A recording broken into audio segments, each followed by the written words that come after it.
All right. I think I got it. All right. Hold on. Let me get my theme music, man. Hold on. Start over. All right, man. Man, technical difficulties off the bat. A little rusty with it. It's all good. What is good? What is good, everybody? Welcome back to another one. Yes, sir.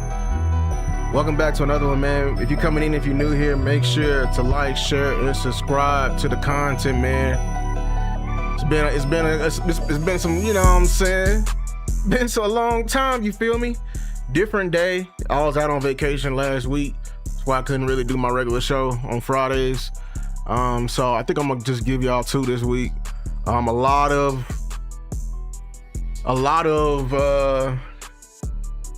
I would say, you know what I'm saying? What is it? Hey, what was I saying? Lost my train of thought that fast. A lot of stuff been happening. How about that? A lot of stuff been happening. We back though. Oh no, it's a lot of things in the works. We excited for this channel, man. We've been growing, and I appreciate all y'all and the numbers y'all been helping me out. And we are now entering like that space where I gotta kind of view this channel a little differently now, like a little business. All I gotta say, we gotta view this channel a little differently now. You feel me? And it's all thanks to y'all. But if you're coming in, make sure to like, share, subscribe to the content. I titled this video like the Cowboys are a couple pieces away, because I just wanted to highlight the excitement that, you know, even with me, like, I'm a realist. People label me as a contrarian. People label me, you know, as extreme in my thought processes. But the reason why I'm having this epiphany, or not epiphany, like the reason why like I am the way I am is because the Cowboys are truly a couple of pieces away, like from true contention on the horizon. And it really, you know, as I've been out here like in these streets fighting, it really, you know, put it into perspective, like like we've been pushing for hard for certain positions for them to add it, and if they indeed do those things, like the Dallas Cowboys can truly become a very dangerous team. The problem I have is when people oversell it, you know, to make it seem like, oh, we was already there. Like people will sell like us getting Quinn Williams last year, we're already in contention. You know what I'm saying? Like, or like if we just kept George Pickens, we're already in contention. Like, no, like we're getting close. And this is like, I want people like to have that excitement and to like be angry with me of how close we are, because like these windows don't come around often, and these windows are not something you should take lightly and for granted and everything like that. But we got a lot of stuff, a jam-packed show on the docket. I do have the phones open, like I have a call in and everything like that. I have a number that I'm gonna show. It's not like the normal one where it's a waiting room. It's gonna be one at a time. So if you call, I'm gonna keep stating that if and when you call, like just, and if I already have somebody on the line, just leave a message, and I might tell you to call back, or I might call you back. You know what I'm saying?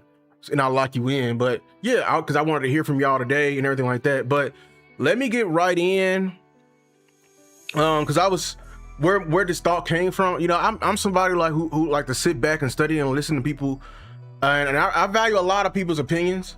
Or not value, I just sit back and how they thought. And I came across this one NFL YouTuber, like he covers the entire NFL. Like he's bigger on the short form platforms like Instagram and TikTok, but on YouTube, like he put a video out there, and I thought it was just normal, like, you know, positivity. But when he was explaining it, like, no, he's actually making a point. And like, you know, like sometimes it's all about perspective. Like, I'm over here hoping the Dallas Cowboys get another second running back and we'll be there, or we get this, you know, this edge we want and this linebacker we want. But it's like we are like a couple of pieces away when you truly think about it. So I don't want to beat around the bush. I want to get started on this because I definitely want to get to the calls later. So yeah, and we're gonna on the calls we can talk about anything, you know what I'm saying? But Let's hear what inspired me in this video. Okay, let me do that. Yeah. Who he is as a great receiver in the league, but the offensive firepower there, it's just, how can you not love it? It's so just for context, like he had a whole video on, like he did a video on the 3 teams that make the playoffs, like what teams will make it in 2026, and he had us number 1, which when you think about it, like that's pretty much a no-brainer, understandable and everything like that. But just listen to the explanation, because it's gonna tie into what I want to talk about in the rest of this show. Can't miss stuff. And like I said, that Thanksgiving tear, when they went 3-0, averaging 29.3 points per game, they looked like one of, if not the best offense in the NFL at the time. Now, that was a magical moment when we beat the Eagles and then the Chiefs. One more team we beat in there. Y'all can refresh me, but we were operating off that trade deadline on fumes. It was the first time I truly think, like, man, like if we could just get into the dance, we can be a very dangerous team. And I made a whole video on it, everything, and like I really felt that way. Like even with all the holes within it, because we had like a very dangerous offense, like he was saying, and I felt like the defense, you know what I'm saying, we weren't perfect. We weren't like we didn't cover everything up, but we added another playmaker in there. So let's keep going. Obviously, they fell off and they struggled to begin and close out the year. That's fine, but I do think we saw the sparks there with the way the backfield operated. Javonte Williams had himself a great year. The way Dak Prescott played, it's going to be tough for opposing defenses to match up against a CeeDee Lamb, a George Pickens, worry about a very solid run game, and Dak Prescott, who was playing great football. And exactly, like, you know what I'm saying, like we had a very dangerous offense. I'm not gonna lie, we cannot deny it. Like Dak was on a heater. I firmly believe if we didn't have the record we have, Dak would have won MVP easily. That's just me. I still think that, you know, it's not a popular opinion, and people may think I'm a homer, but sure. Then you look at free agency and the draft capital they have. That's when you really buy into things. Upgrades on the defense and the 2 first-round picks. They brought in vets through free agency and midseason, which, you know, they kind of came in at different points and you were scratching your head. It's like, why didn't they get Micah back? Why couldn't they organize the contracts and sign Micah and keep him a Dallas Cowboy for life? But slowly, surely, they actually filled up the defense quite a lot. I mean, in the interior, you clogged it up with Kenny Clark, Quinnen Williams. Yeah, Sam, I've been seeing you put that on all my videos. I'm gonna have a call in today. You can call in and like we can talk about that for sure. 2 great players. You added Rashawn Gary, who's coming off a 7.5 sack season in 2025 with the Packers. You added Kobe Durant to a porous secondary. In 2024, he allowed a 54% completion percentage. 25 allowed a 59% completion percentage as the closest defender to the ball. So Kobe Durant is a solid pickup. I mean, he's not an all-pro level DB right now, but anything is an upgrade in Dallas as far as the secondary goes. And that's what I give them credit for. Like, I know people wanted to sell us, and you know, like the entire defense, like if they want to bust the budget. But I will give you this: the Dallas Cowboys, I can firmly tell you, I am not selling you any wolf tickets or lying to you. They have definitely upgraded the secondary, like 100% upgraded the secondary, without a doubt. I can guarantee you that they have definitely done it. I'm very much so proud of what they did for the secondary, getting a solid corner. Like Kobe Durant is a very solid corner, getting him in here, especially with us bleeding out in the secondary. I'm so glad that they did that and not have us going like super hungry into the draft, because a lot of people were banking that Caleb Downs will fall to us, or like even these other corners or these other defenders. Like I never want to go to any draft, no matter how rich we think the draft is, hungry. I never want to do that. I always want to be in the best position, because for historically, not only from a general drafting standpoint, but when the Dallas Cowboys take care of their business and they go in there and draft things, they, you know what I'm saying, they scourging through the store, and then you might find a little Gucci outfit, you know what I'm saying, and it's in the clearance rack, 70% off, you know what I'm saying, good quality, hidden behind stuff on the wrong hanger, you know what I'm saying. But you increase your chances with that in the draft when you have everything together. That's how you find a Micah. That's how you find a CD. That's how you get a Dak. You know what I'm saying? When you take care of everything and you don't go in hungry. That's why I want to keep everybody in mind. And he adds a lot of versatility to the secondary, the ability to play multiple positions outside and in the slot as well. Having experience at both positions is huge. It's exactly what a guy like Christian Parker, the new DC in Dallas, wants to have in his toolkit to roll out every single Sunday. But then on top of that, I already mentioned this, 2 first-round draft picks this year. Expected to be defense and defense. And that's what really reels you in. That's what hooks you with this team. My biggest priority is pressure off the edge. Now, I raved about Rashawn Gary. Now, did you hear what he said? He said his biggest priority is pressure off the edge. And this is where my disappointment for Cowboy Nation currently, because I'm telling you, we are so close. So close. And I feel like when we always this close, I feel like we always veer from the main thing being the main thing. The number one thing he mentioned, and I agree with him with 1000%, that we should have it on top of our minds, is getting somebody in here who can get pressure off the edge. Let him explain why. Really like the move. You bring in a vet that's doing it at a high level, but you still need that game changer, right? And that's honestly, that's been my whole issue why I've been fighting everybody on Rashawn Gary. You bring him in, I'm not saying he's a waste. I'm not saying anything. I said he comes in, he plays a role that we very much so need on this team, and he's going to be very productive what he did. My thing is this. Did you see exactly the words he said? He didn't oversell him. It's been people who've been overselling him to something he's not. Rashawn Gary is not it should never ever be an edge where you be like, pass rush is good. He can lead off the room. He should never be in that tier. And that's been my issue. Mind you, this is an NFL YouTuber who covers the entire game, the entire landscape of it. This is his outside aspect of it and I think it's healthy for Cowboy Nation to see this perspective on that. Like, just we added Rashawn Gary for great value. He only costs $1.50. Period. But as far as ability and what we're lacking, no. I think Cowboy Nation, what we're making a mistake of is that we are getting comfortable with just him. Let him continue to, because he got some explanation in here. You can't settle with a 7.5 sack season, especially if you're looking at winning a playoff game, going all the way, which every team wants to do. You know, teams that get to the quarterback, they succeed in. What did he say? He said teams that get to the quarterback, they succeed. And I think that's gotten lost in translation in these fights and in these arguments. And that's the one idea I'm trying to debunk. And I'm trying to not, because there's a lot of people that's been twisting the rules. So it's twisting how this game been played. And I'm trying to tell y'all, bro, don't forget the main thing, man. Getting after that quarterback, that's been one of the main common denominators of all these Super Bowl contending teams. Do not forget that.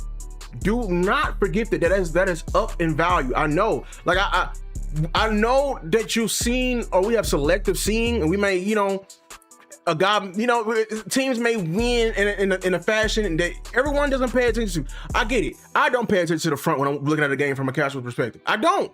But don't forget this, man. The NFL. And Rashawn Gary is a very nice addition, but he's not the solution alone. I mean, think about Philly a few years ago. They rushed 4 in the Super Bowl and got to Mahomes like a zillion times. How many did they rush? That's why in all my research and all my theory, I've been basing everything from that victory. You feel me? I've been basing all of my research within that. They rushed 4 and they got there. Because y'all want to know why it's important? The less resources you can commit to a thing and you can be productive at, is football is just, at the end of the day, it's just a numbers game. If I can get there, if I can beat your offensive line, five of y'all, with 3 guys, I'm a very dangerous defense. That is 8 people I can drop in the zone. That we are very dangerous. Or I can multiply that because we can already get home with 3. That means when I send more, like it's in trouble for you. Now I think people are they're forgetting that. They're forgetting that that's the baseline of a Vic Fangio defense, which Stephen Jones has already hinted. And the reason why I keep mentioning Stephen Jones or Jerry when they say something, because when they say something football related, it's because there's somebody that they very much so trust, they very much so really trust to get their football knowledge from, is directly telling them that. And it can almost be confirmed. You feel me? It can very much so could be confirmed. So when Steven says Vic Fangio with a twist, oh, that ain't no guess.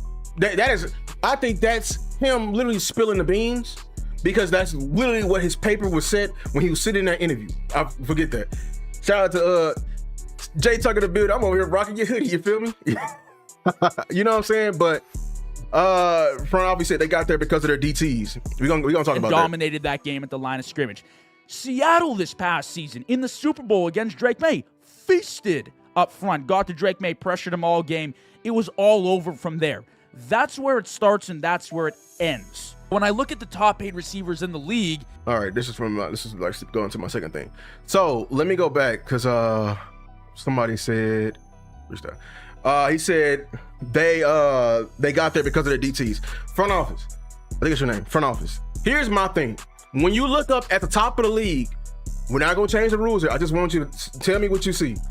Okay, answer this question for me, y'all. When we want to get better in coverage, who are the best coverage guys on the field?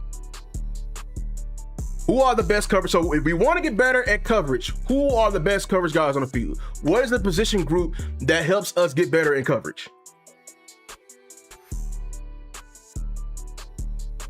Let me see if y'all can answer.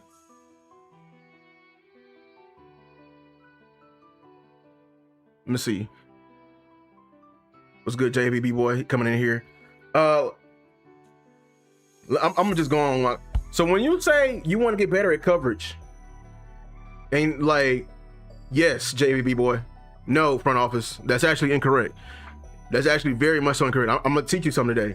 Your best coverage guys on your field is always your corner. Your corner is the best coverage player on your entire team. Actually, that's why when corners start to lose a step, what's the first thing they say? Well, what about him? Can he play safety a bit? That's why hey, look, shout out to Coach Mark, because he says this. Your better coverage guys is your corner, but they're not your best tackling guys. So you always want to, when you're attacking safeties, you want to make safeties cover because they're good tacklers, naturally. When you want to attack your corners, you want to make them tackle because they're naturally just good cover guys. This is football 101. When you want to stop the run, we were right. What is a position that has a lot of the responsibility in that? That is your point of attack, one tech, your D-line. Your D-line.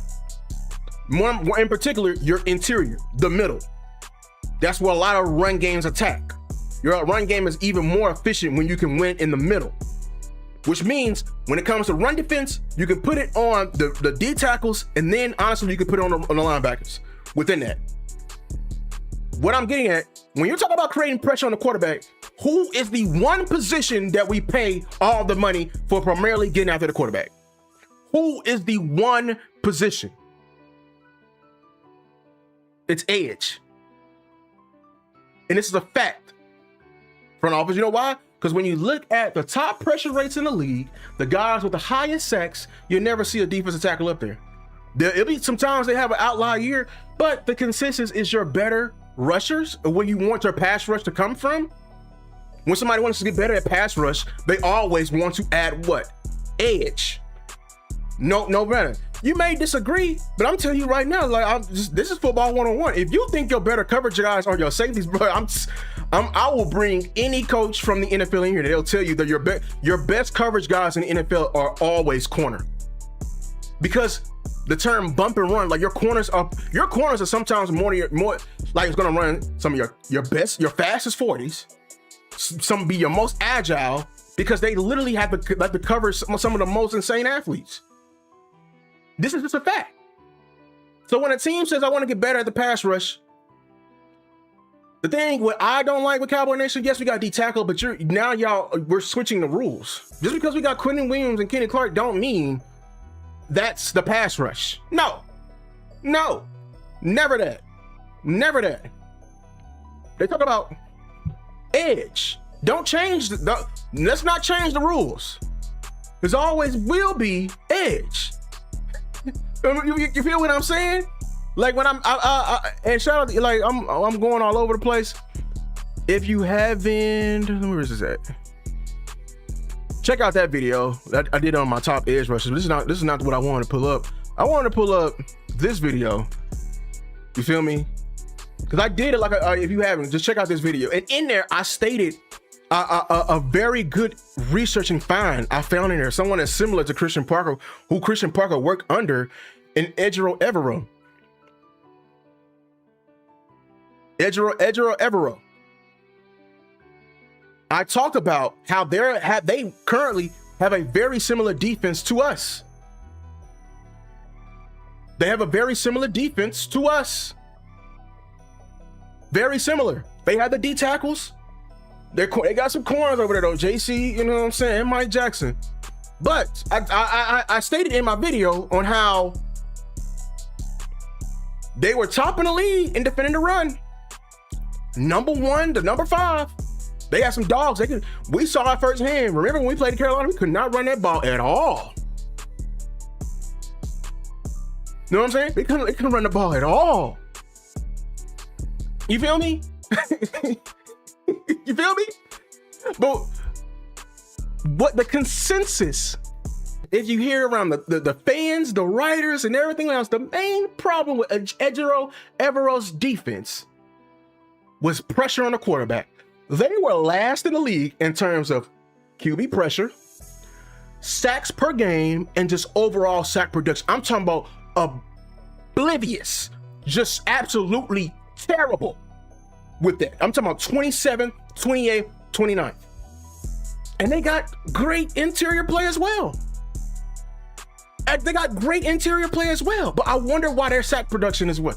You know, tell Ejiro Evero that, front office, right here.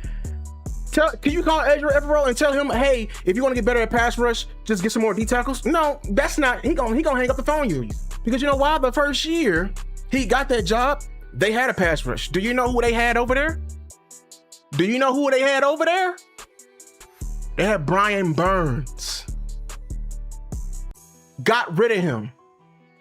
Actually, the GM's plan was to rebuild the production from Brian Burns because they didn't want to pay him in a couple of years. They went the vet route and they went the young route. And you know who else is in that vet route? Did y'all know Jadeveon Clowney played for the Panthers?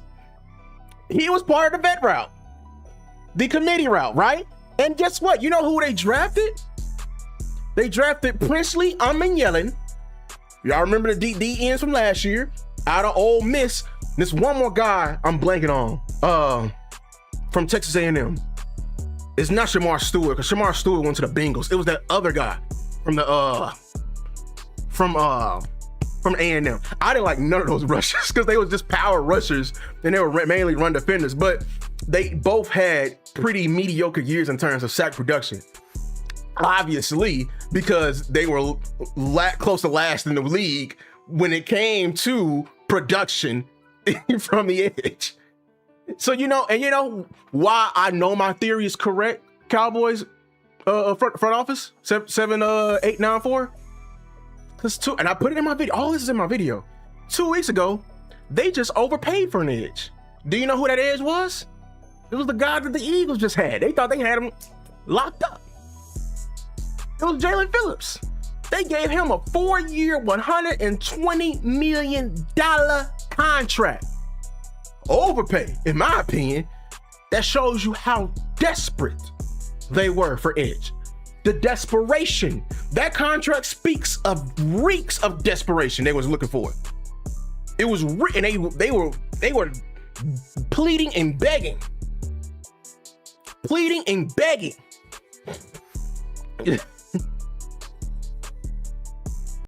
Cowboy Thana said, dude, please tell me the last DN to make a difference in the Super Bowl is Von Miller. Can I get a nice solid rotation at edge? Hey, you're not wrong, Cowboy Thanos.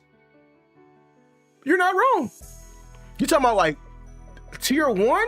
Sure. But here's where y'all leaving out a lot of context, Cowboy Thanos. There has been edges. Every team that's gone to the Super Bowl has been at least top 5 in sack production. They get after the quarterback. Well, my guy JV show that I just had on, well, I ain't had, like, I reacted to some of his clips.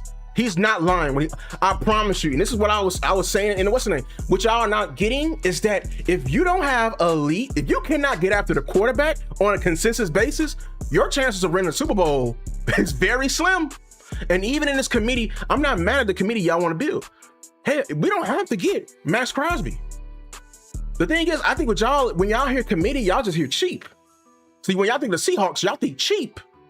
You know what I'm saying? We can just get anybody. Oh, no. The Seahawks even have some dangerous rushes. How long have y'all been watching me? How long did we sit up here and watch Boye Mafa out of Seattle? And we said he was nice. I had him highly ranked on my board. How long we was in here saying he was nice? And guess what? The market reflect that. They just gave that man a bag, a fat bag. You know why? Even with his 2-sack season, man. Even when because he was a dangerous. That's the thing which y'all are not understanding. When y'all over here wanting this committee, you got to have some dangerous and quality guys in there too. It can't be one side, one or the other. That's why. And you know what I'm saying? We can talk about it. We're gonna have a call-in show and everything like that. I don't know. Do y'all want to call in right now? Or should I go to the next part of the show? You feel me? DTs rarely get 1v1s, and two-way goal typically goes to the gap assignment, so edges have the best opportunity to get to the quarterback. Thank you, CFO Sports, but we're trying to read TJ Tuck. People are see that if I do a film show and tell y'all, you know what I'm saying, that I'm telling y'all right now, it's false that people are trying to say that defensive tackles have the same force multiplying effect as an edge, which is it's very much so false. Some guys will command too, but I understand what people don't understand is how a double team works. I think people think the zone side of protection is just a double team when it's really not. People think people think teams are just gonna sit up and just double Quinnen all game. They really won't, actually. They'll sometimes just put one on him and then have the running back there to scan. They really would. But what force multiplying is having a guy on the edge, and they got a line of tight end on that side to chip, or maybe even 2. Now we're getting in the way of their scheme because now they can't just free release. This is what I want people to understand. You feel me? So yeah. Same philosophy with DeMarcus Lawrence into Spencer back in the day. Defenses wasn't crazy and they made plays to bend but don't break. Edge helps. Lead Commanders fan. Edge helps your secondary the most. You can have 4 Deron Blanks. Hey, not too much Deron Bland, man. In your secondary, and great edge will even make him look good. If you let some people tell you, man, like you saying that statement as a Commanders fan should speak even more volumes because you had to deal with 11 and Micah, and you saw how more dangerous our DBs look when he was out there. But I think that's just not common knowledge sometimes, man. Eventually, a DN will win one. Ask any quarterback what pressure they fear up the middle of the edge. You're not wrong, Cowboy Thanos, and like them fearing pressure up the middle. But Cowboy Thanos, here's a question to your theory. This is what I need y'all to understand. How often does interior pressure happen versus edge pressure? The numbers back it up my way, because when you look up who gets the most pressure, it's the edge rushers. We know which one is more dangerous, but you specifying one is more dangerous when the other is more frequent, that means both is needed. But one happens more frequent, and we're going to need the frequency of that, because the frequency is what makes you a more dangerous defense. The thing is, y'all are mentioning all these other D tackles and everything like that. They had dangerous edges to pair alongside with the D tackle play. I keep mentioning the Eagles. Josh Sweat was a dangerous edge for the Eagles. He was the real MVP of the Super Bowl. I hope y'all understand that. He's the one who got the multiple sacks. It was his pressure. Jalen Carter, The D tackle just I play. I'm forgetting the other D tackle name. They had a great game, but y'all, I think people are underestimating what Josh Sweat truly did. And like I said, the market reflected that because he shortly after he got a bag. Not lying. This is not facts. You know what I'm saying? You're a trench ward, fair guy. You talking the edge, LOL. The edge is the trenches, dog. Like, I played tackle. Who you think I went up against my entire life? Why do you think I put so much respect on edges? You think the trenches is only guard and center and D tackle? Dog, the entire thing is oh my god. Okay. Right, yeah, that's the same. Brandon Graham was still a dangerous rusher. Like, we can't overthink. Let me know if y'all want to call in before I get into the next thing. But so, all right, that's that. If y'all want to call in, I'll stop what I'm doing, and we'll talk about it. And then before I go on to the next subject, the next subject I want to get to, actually, it's new to me. Yeah, that's what I want to get to. Yeah, y'all saw the breaking news today. If you have been living up under a rock, let me help you. Woo. Jaxon Smith-Njigba, woo, man, $168.6 million for JSN, the rookie, not he, not rookie, the receiver phenom, offensive player of the year, Super Bowl winner. He commands that money. Woo! This is important, y'all. I hope y'all understand it. This is important. His APY off the calculation is $42 million. $42 million.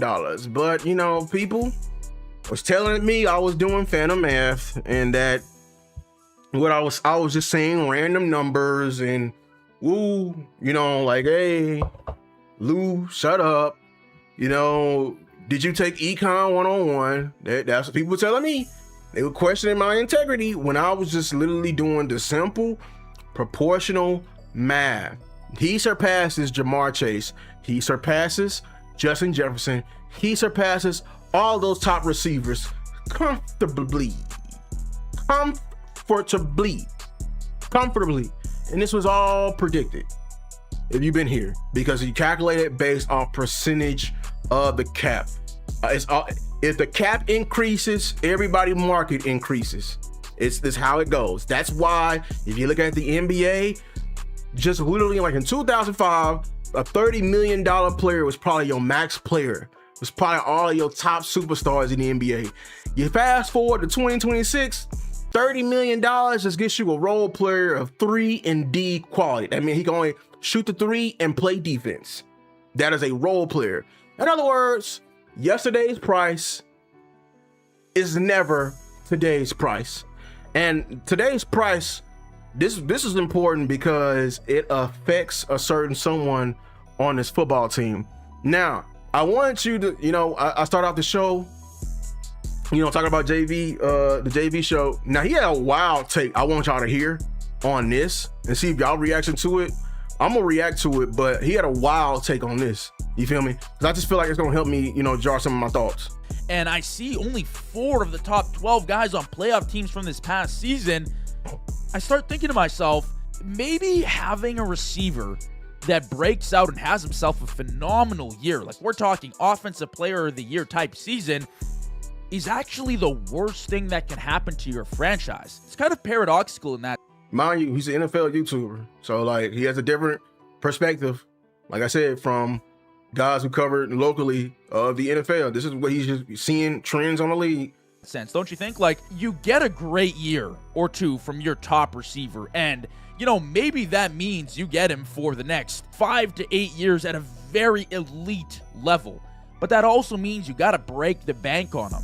And you don't really have much room, especially if you're paying a quarterback, to pay other positions and to invest in free agency. You know, that's kind of the luxury that a team like the Panthers had during free agency. They're not really paying any receivers. They're not paying their quarterback huge money by any means, and they probably won't be in the near future. They had the room to spend on a guy like Jalen Phillips, on a guy like Devin Lloyd, and actually improve their roster. And again, this whole situation reinforces the fact that you gotta win young in the NFL. Along No, I don't agree with that. That's that passive GM like movement. If I ever like got a chance to be in the show with him, I would press him on that, like the ability to just like, I understand why people say that to win young, because that's when everybody's at their cheapest, but just from a football perspective, man, the Super Bowl is just an old man game, to be honest with you. And all them young players, you get there, they're gonna be, you need a good mix. I'll say that, you need a good mix. But why I'm highlighting this, for one, like the one thing I'm going to remind everyone, because like I just wanted to remind you, because we're gonna face certain situations like this before, that the way he's talking, I think his takes are a little bit wild, but I think a lot of people's thinking is around this area of saying that the whole, I want people to remember, is that the cap is indeed real. Like, the cap is not a myth. I pray people, if you don't take anything else from this offseason, when I'm showing you these trends, that there is indeed a limit to this, even with the ever-evolving cap. Even with that. Because the reason why you will not be able to afford these caliber of players, like we saying, oh, the cap jumped 50 million, in the last 2 years, maybe we can afford, like, what I'm saying, 2 number 1 receivers because of that. Actually not, because like I said, it's a proportion. So if the cap is increasing, everyone's market is increasing with it. So like the idea, like, yeah, the cap is increasing, you can afford 2 $30 million players, but that caliber of $30 million player is indeed changing, because now that $30 million player, like I told you by example for the NBA, is now somebody who's a role player. It's no longer just a star. And I'm trying, and that's why I want. He's gonna go to you to explain it, but I just keep that in the back of your mind, that the cap is indeed real. with all the players we saw the Seahawks lose in free agency, now you're stuck paying JSN $42.15 million per year.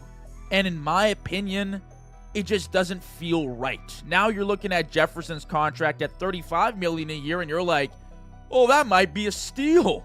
And that's a crazy thing to say. And now it's like, well, what is George Pickens going to demand? That's going to bank, and that's going to hurt whoever team or whichever team signs him. And that's the whole aspect that I want people to take away from JSN getting this number in 42. Because we tried to warn people. That's why we had some radical ideas. Honestly, I'm rarely wrong. I be wrong on some things. I'll admit it when I'm wrong. But I'm telling you, a lot of these things, bro, I'm just early. Mark my words. Probably by the draft. Because it's becoming, now you're hearing chatter that there's a lot of people mocking receiver to us. I'm telling you right now, when and if, because I think Puka's the next receiver to get paid. I don't know if it's another receiver that's due to get money. If Puka supersedes JSN's contract, it's going to become more and more of a reality that George Pickens' number, I'm telling y'all right now, is going to be 40 plus. Which I said, like, what, a month and a half ago? But I was trying to warn people, like, that's going to be the number. And and it's still a possibility he can stay here. I'm be honest with you, but I'm telling you right now, if he stays here, it's going to have to be team friendly. It's going to be him that goes to the table. Because I'm just being honest, like, I want the deal to get done, but at the same time, I gotta be fair. I don't want the Dallas Cowboys to get bent over. We know who we dealing with. We dealing with David Mulligeta. And right now, like, he is getting more and more leverage for that APY, and why that number is important, because that number helps, it's a proportional, the more money APY, the more they can command in the guaranteed. And the guarantee is what all we cared about, especially if he want a 3-year deal. Let's say, like, just imagine if Pickens signed, like a 43 APY number. He's guaranteed, like, I would say $90 million. We convert that to a cap bonus, like, or a signing bonus. We're gonna spread that for the last 4 years. The balloons on that contract is gonna be huge. It's gonna be huge. That's what I'm trying to get people to understand. And I know how David's gonna work. So this is the reason why I was so, can I be real with y'all? The reason why I was so, like, radical in my ideas is because deep down, I know George Pickens. I know where he came from. They passed over him in the draft, man. Y'all know the meme of him looking at the TV like this, from the side like this. You know what I'm saying? Everybody know that meme where he's feeling doubted, everything like that. Then he goes to Pittsburgh. They gave him some BS quarterback situation. I mean, it's not their fault because they, rest in peace. It's that Ohio State quarterback. I keep forgetting. They didn't count on that quarterback situation. And George Pickens finally gets to Dak, and he goes off. Like you got to think about it. He finally feels free, and he finally has an opportunity to command some real money. So you would doubt it in your first couple of years. You would doubt it in the draft. If I go back to even in college, like your behavior issues, like it caused your status to drop in the draft. Like this is a man who's been pretty much doubted his entire career that has finally been able to be on the top of the mountain and feel justified of everything. And me knowing that, who he hired, how all this works in terms of percentage of the cap, I'm just saying, I'm like, look, man, nah, he deserves every bit of dime he wants. If that means resetting the market, that means resetting the market. I don't want to undersell him because I know, like the way he went off with us, we were questioning who was a true number one receiver. That's how much, like, the narrative around his name was having him in conversations comfortably with Justin Jefferson. That was the narrative around his name. His stock is probably going to be at the highest in his entire career right now. And with JSN, I'm going to look it up. I'm going to look up JSN's numbers, bro. Because I've been over here, it's just been pondering with me. My bad, y'all. I should have already had this pulled up. That's on me, y'all. I just want to pull up his numbers. I just need to look at it.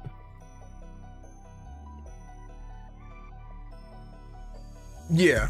See, this is really so JSN was drafted in the 2023. His first year, JSN as a wide receiver 2 got 623 yards. 2024, he got 1130. In 2025, the offensive player of the year season, he has 1793. The reason why I'm reading these numbers to you, they ain't like some crazy numbers. The 1700 season is. But I wanted to tell y'all, because remember when I was over here projecting and I kept telling people, y'all really think it's about them accolades and y'all really think about some numbers. No. If you really look at it, JSN has been a wide receiver 1 for 1 season. He legitimately went to the table with 1 season of true wide receiver 1 production and got paid like it. That's why I want to tell y'all how loosely and wrong a lot of people was when assessing George Pickens on what he was worth. All you had to do, I'm telling you right now, is get your name in the room, get your name in the tier. The moment that it's consensus that you're a wide receiver 1, you can command top money. You can command top money, and I hope people understand, because they make this error they make this wrong every time. But if you want to start getting it right, this is how you do it, bro. I'm telling you, it's tiers: wide receiver 1, wide receiver 2, and then the role player guys. If you can even get in that room, you can make more money than even Justin Jefferson, because that is how contracts work. It's all about percentage of the cap. The moment you get in that room, you have an argument for that. JSN has a 1700 yards, almost 18, like 7, pretty much 1800 yards. My bad, because it's 1793 last year. That was the very first year he was a wide receiver 1. Most people will say, "Oh, he got a Super Bowl and everything like that." Did y'all see that Super Bowl? His ass got locked up. His ass got locked up in the Super Bowl. But guess what? That don't mean it ain't worth a damn going to that table, because he proved that he was a wide receiver 1 in 1 season. So my question to you, if he did that in 1 season, Why were people from the beginning claiming that George Pickens wasn't in that class? That was my whole argument. This is why I've been firm on, George Pickens is going to get 40 plus million. Because that's where the wide receiver market is in terms of percentage has moved because the cap increase. I was comfortable in that. You feel me?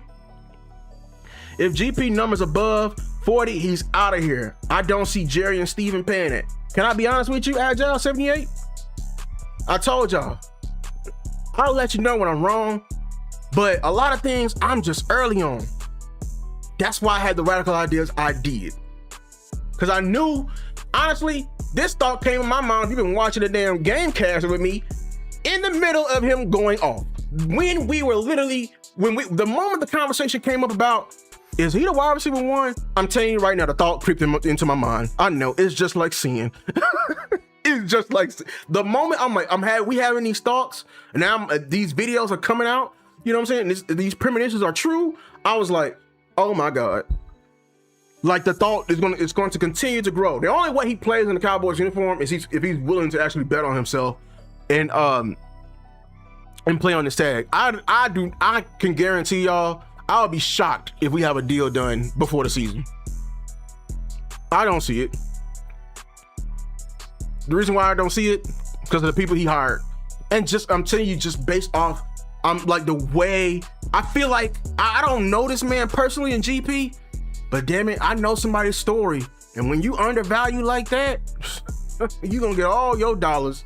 Just imagine they've been down the line on your man at the job, and you got a chance to get all your dollars in a promotion. Are you gonna take some of the money and be a team guy, or are you gonna remember all those times you were doubted? And that's why I was trying to get people to understand with me when it was mentioning that $30 million that people were throwing out, like Mike Fisher or the other guy from Calvin Watkins throwing out that number. That number was always meant to be a negative against JSN. It was always meant to be a negative against JSN. It was never meant to be a positive. It was never meant to be that at all. And that's what I'm trying to tell people, bro. But keep listening, because he gonna explain his way of thinking. What's Puka Nacua gonna demand? That's gonna break the market. And this is what cripples franchises. My priorities in the NFL, if I was a GM, would be quarterbacks, tackles, and edge rushers. And that's where I would start. And until I've nailed those positions, I wouldn't necessarily invest anywhere else. Mind you, like I said, he's an NFL YouTuber, which means it's the trend he's covering the entire 32 teams. So he's seeing the trend. I respect patterns, man.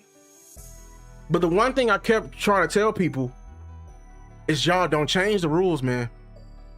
Positional value is real. He said that's the first thing he will start with. First thing. There's been a couple of, you know what I'm saying, doctrines out here like the positional value positions are changing. They're never changing. They're never changing. Like I explained in my video, man, they're never changing.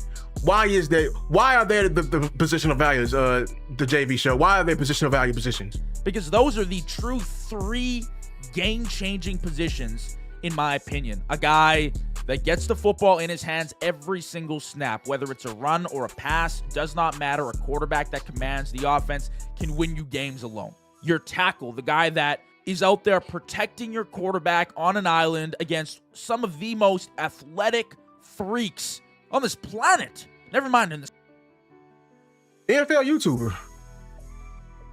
Where do we hear that explanation of the linemen the tackles having to block some of the most athletic freaks on this planet? Where did we hear that from? If y'all been watching my video, I put it in there. Taking notes is gonna be on the test. Where did we hear that from? Where did we hear that? Sport. And then edge rushers, guys that can rush the quarterback, can disrupt the timing of routes, stuff the run, and ruin games up front. Then after that, you're looking at interior defensive linemen, linebackers. You can argue receivers, absolutely. But to break the bank and go over $40 million.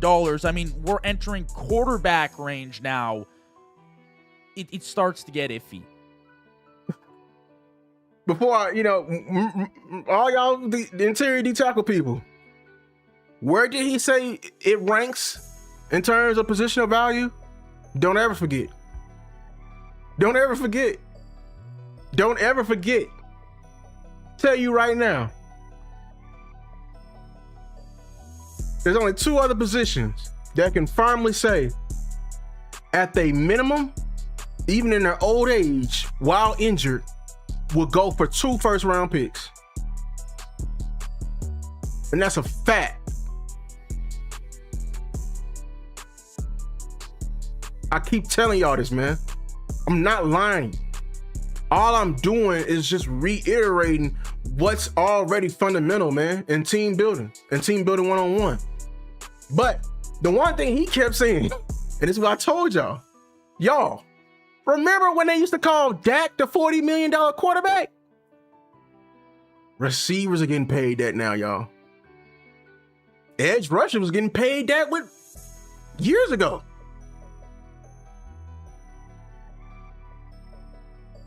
I'm telling y'all, man, the salary cap is real.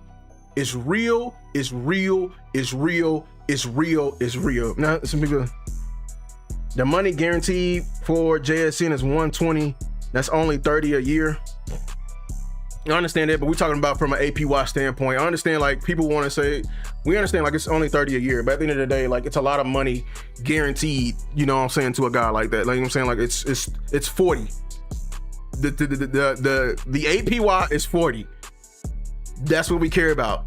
That's what literally the agent care about of leapfrogging. He's a $43 million contract. I mean, receiver.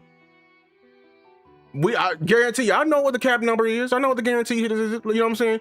Tell me this. In that same agile, do they call Dak Prescott the $40 million contract today, or do they call him the $60 million quarterback?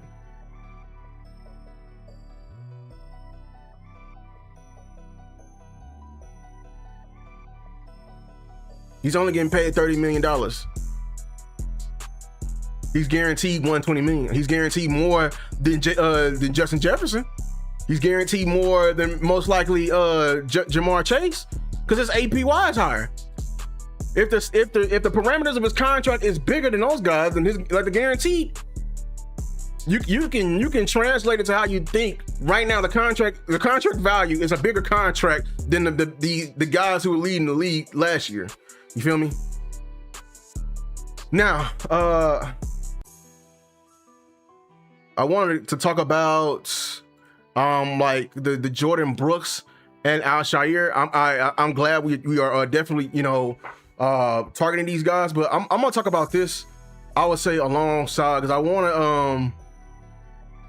want to start in, you know what I'm saying? If anybody who want to call in, man, while I talk about this, and I can talk, like I said, like, this it's not like it's not a waiting room area, but if y'all want to call in, it's gonna be like one at a time. You feel me? So yeah, but I like the idea of us. The numbers on the screen. I should put it in the. Let me type it out.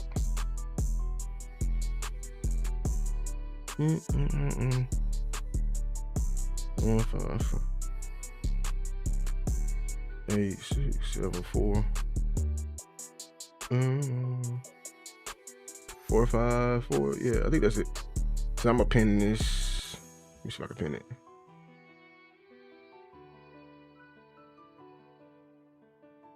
Man. Oh, there. Let me pin the message. All right.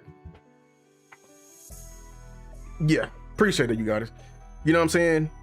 But I would say we watched Jordan Brooks, man. That man is still good, honestly.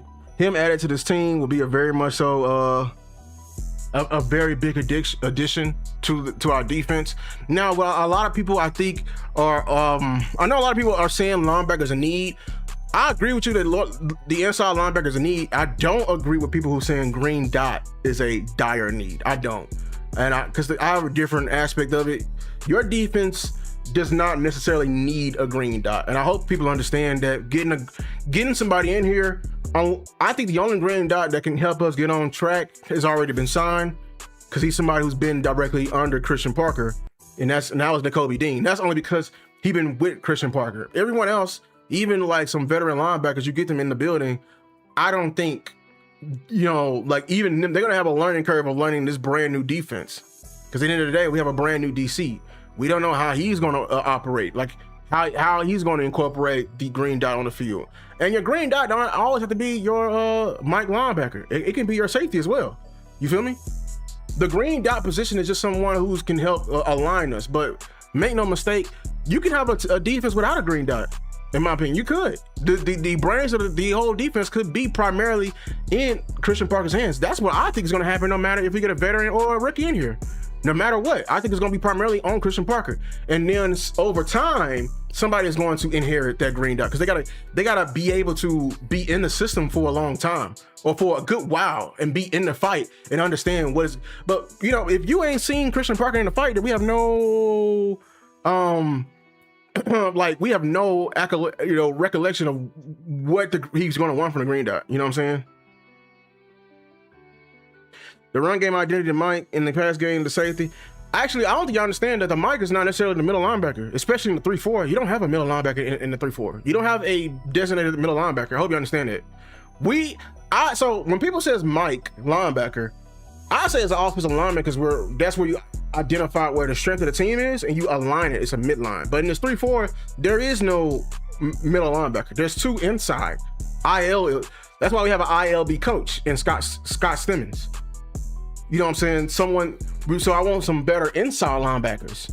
That's why I can even go in the rookie route. I feel like they'll still be good in this scheme. But having just somebody who can, y'all can call and talk to me about it. Y'all want to call in? You feel me? I'm right here. We can conversate about it, because I can explain y'all my thinking and what I was saying. It's gonna be kind of the getaway, because I don't have it in the show. I'm gonna have to put y'all on speakers so y'all can hear. But yeah, let me see.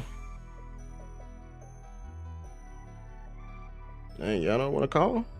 Yeah, I can go. You feel me?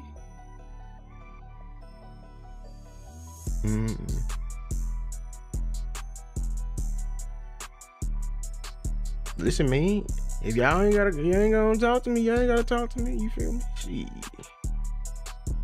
It's all good.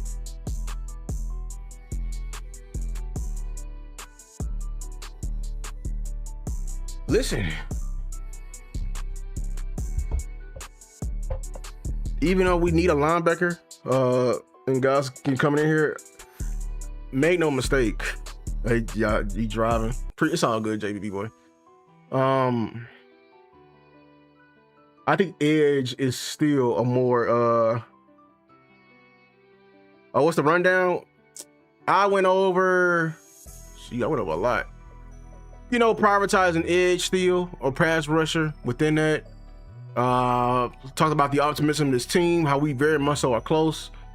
We talked about the JSN contract and how it affects George Pickens, and why, like, kind of confirmed what everybody was doubting us when we was throwing that $40 million number the last couple of months, really. And people called us out on it and everything, like saying we was out of, like, no, it's still $40 million, man, APY. Told y'all it was $40 million, but honestly, like, we could talk about that. We could talk about draft. It's up to y'all. You feel me? Numbers is in it's on the screen and it's in the chat. But listen, it's all good. I'm glad I got the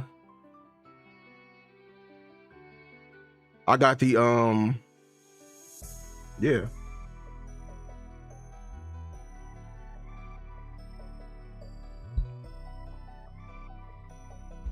I'm gonna give y'all about like 30 more seconds, and then I'm gonna get up out of here, man.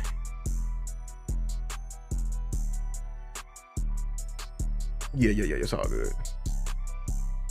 But listen, man, I understand people are busy. Be on the lookout.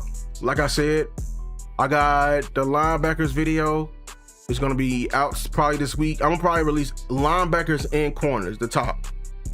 May do top 10 corners, and I got like top 5 linebackers. This linebacking class is very much so, but it's very much so talented. I'm telling y'all right now. That's why, like, I'm telling y'all, man, like we can find us a starting linebacker in this draft, and it don't have to be it can be in the top 100. Because there's some linebackers I feel like they will come in and give you good snaps or way better snaps than what you had, especially last year. Like even better than a Shamar James. You feel me?